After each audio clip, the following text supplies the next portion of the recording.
वज़ीर आज़म नवाज शरीफ JIT के सामने पेश होने के बाद बाहर आए। वज़ीर आज़म ने मीडिया से गुफ्तगू में कहा, उन्होंने एक एक पाई का हिसाब दे दिया है। उनकी पैदाइश से पहले शुरू होने वाला एहतसाब का सिलसिला आइंदा नस्लों तक फैला हुआ है। इस मुल्क में ऐसा कोई खानदान है जिसकी 3 नस्लों का बेरहमाना एहतसाब हुआ है। मेरे एहतसाब का सिलसिला मेरी पैदाइश से भी पहले 1936 से शुरू हुआ है और मेरी आइंदा नस्लों तक फैला हुआ है। कोई ऐसा खानदान इस मुल्क में ऐसा बेरहमाना एहतसाब हुआ हो?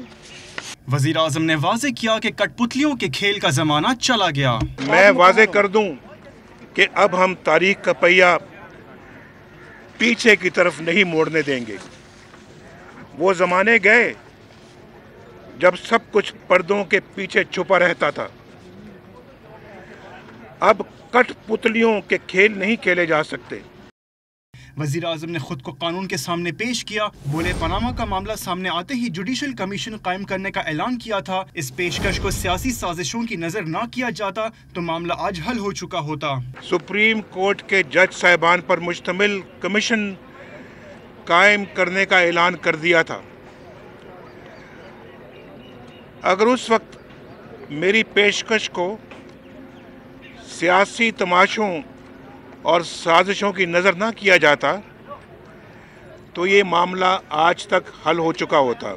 वज़ीर आज़म ने कहा कि अपनी हुकूमत में अपने आप को एहतसाब के लिए पेश कर दिया। मुखालिफिन जितने चाहे इल्ज़ामात लगा लें, जितनी चाहे साजिश कर लें, नाकाम और नामुराद रहेंगे।